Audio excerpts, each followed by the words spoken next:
pegar cada um desse aqui, pelos mendigos, pelos viciados, por aqueles que estão enfermos, ou por aqueles, Senhor, que estão, ó Pai, sem direção, sem entendimento.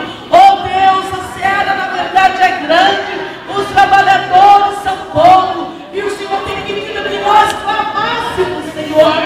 Oh Pai, que saia daqui intercessores, missionários, pregadores, Senhor, mestre da palavra, que possam dizer: eis-me aqui, envia-me, Senhor, envia, desperta a tua igreja na missão missionária.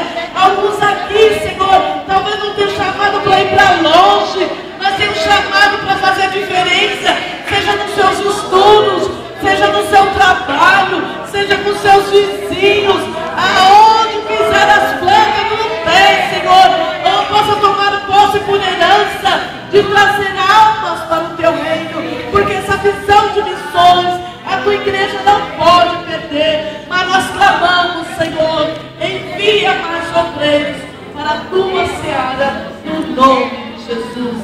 Amém.